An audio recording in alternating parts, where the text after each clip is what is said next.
Good afternoon. நான் இன்றைக்கி ஒரு முக்கியமான ஹெல்த் இஷ்யூ பற்றி பேச போகிறேன். இது வந்து மிடில் ஏஜில் இருக்கிற எல்லாருக்குமே ஒரு சிக்கலான health issue. I am going to talk about diabetes. Type 2 டயபெட்டிஸ்ன்னு சொல்லுவாங்க அதை. அந்த டயபெட்டிஸ் வந்து மிடில் ஏஜ் ஒரு 40 வயசு டச் பண்ணும்போது, இல்லை 30-35 வயசு தாண்டும் போதே அது வந்து வர ஆரம்பிக்கும். அது அவ்வளோ சீக்கிரம் சிம்டம்ஸ் எடுத்து காட்டாது. அந்த சிம்டம்ஸ் இல்லாதால we don't go to the doctor for checkup. Diabetes வந்து fasting sugar and post prandial sugar டெஸ்டிங்க்கு வந்து நம்ம போக மாட்டோம்.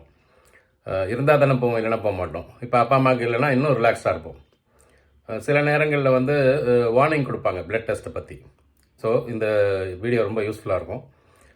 கமெண்ட் பண்ணுங்கள், ஷேர் பண்ணுங்கள், தெரிஞ்சவங்களுக்கெல்லாம் அனுப்புங்க. So that will be useful to many people.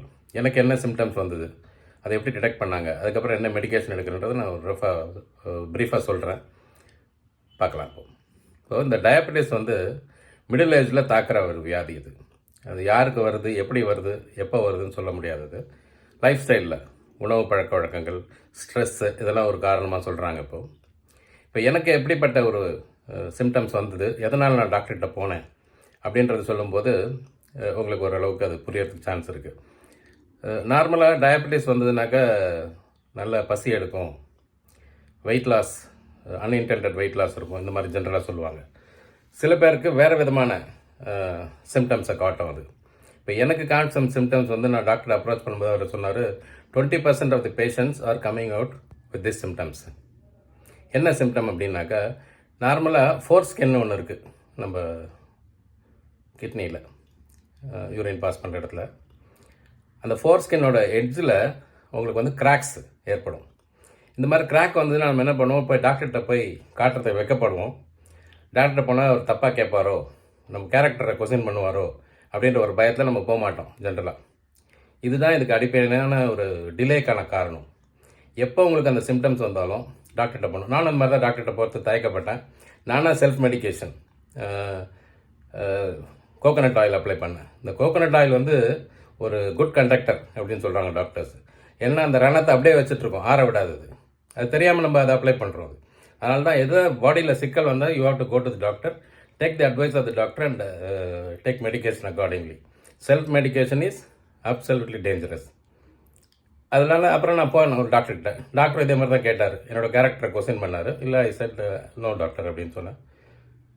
அப்புறம் சரி வாங்க சுகர் டெஸ்ட் பண்ணலாம் அப்படின்னாரு. நான் அப்போவும் டாக்டர்கிட்ட சொல்கிறேன், இல்லை சார் டாக்டர் எனக்கு சுகர்லாம் கிடையாது, எனக்கு அதெல்லாம் ஒன்று பண்ண வேண்டாம் அப்படின்னு. இல்லை சும்மா வாங்க பார்க்கலாம் அப்படின்னாரு.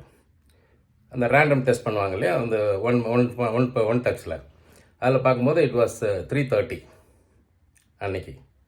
உடனே பிபி எடுத்து பார்த்தாரு. பிபி எடுத்து பார்த்தா பிபியும் ஹை. பிபி என்ன இருக்கணும், நார்மலாக 120/80 இருக்கணும் நார்மல் பீப்புளுக்கு. எனக்கு அன்றைக்கும் ஹையாக இருந்தது, மேபி 160 அந்த ரேஞ்சில் இருந்தது. அது மேபி அந்த ஹாஸ்பிட்டல் ஃபோபியா கூட இருக்கலாம் அன்றைக்கி போன நேரத்தில். அப்போ டாக்டர் சொன்னார் என்கிட்ட ஒரு எக்ஸலண்ட் அட்வைஸ். சூர்யா ஹாஸ்பிட்டல் இங்கே வடபழனியில் ஒன்று இருக்குது, ரொம்ப நல்ல ஹாஸ்பிட்டல். அங்கே இருக்க டாக்டர் வந்து என்னை பயமுறுத்துகிற மாதிரிலாம் சொல்லலை, அவர் இருக்கிறத சொன்னார் கரெக்டாக. சார் சுகர் மட்டும் இருந்தால் தப்பிச்சுக்கலாம், பிபி மட்டும் இருந்தால் தப்பிச்சுக்கலாம், இப்போ சுகரும் பிபியும் சேர்ந்து இருந்ததுன்னா it will lead to stroke அப்படின்னு சொன்னார். ஒரு மிடில் ஏஜில் ஜஸ்ட் அபவ் ரீச்சிங் 50-55, அது மிடில் ஏஜ்னு சொல்ல முடியாது, கொஞ்சம் ரீச்சிங் தி ஓல்ட் ஏஜ் தான் அது. அந்த நேரத்தில் ஒரு ஸ்ட்ரோக் மாதிரியான ஒரு பிரச்சனை வந்ததுன்னா நமக்கும் கஷ்டம், நம்மளை சேர்ந்துருக்கிறவங்களும் கஷ்டம், இன்கம் பாதிக்கப்படும், எவ்வளோ சிக்கல் இருக்கு பாருங்கள். அப்புறம் டாக்டர் உடனே மருந்து எழுதி கொடுத்தாரு. நான் எனக்கு வந்து மருந்தை வாங்கிட்டா நான் சாப்பிடலை. எகைன் நம்ம மைண்டு ரிலக்டண்ட்டாக இருக்கு பாருங்கள் மெடிசன் எடுக்கிறதுக்கு.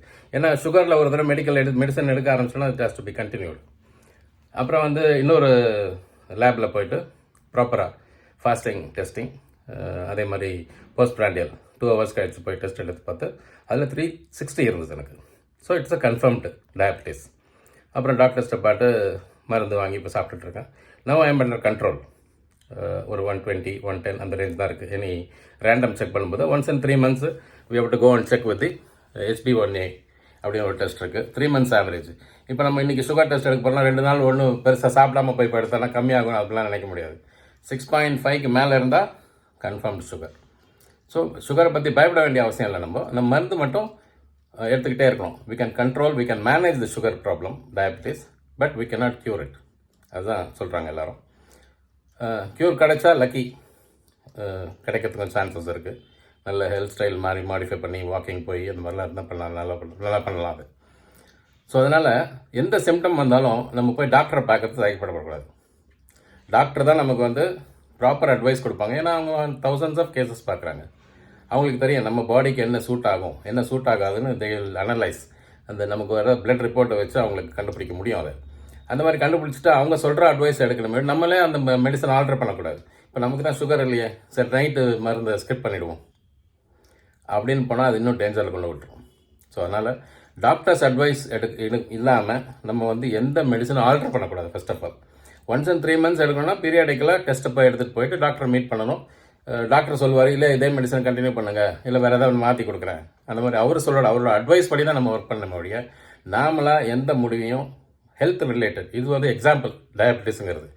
There are so many illnesses இருக்குது. ஹார்ட் ப்ராப்ளம் வருது, ரீனல் ப்ராப்ளம்ஸ் வருது, ஸ்கின் ப்ராப்ளம்ஸ் வருது, அதே மாதிரி வந்து major illnesses, I don't want to name those illnesses, அந்த மாதிரி இல்னஸ் வருது. இது எல்லாத்துக்குமே வந்து நாமளே செல்ஃப் மெடிக்கேஷன் எடுக்கிறது ஹைலி டேஞ்சரஸ்.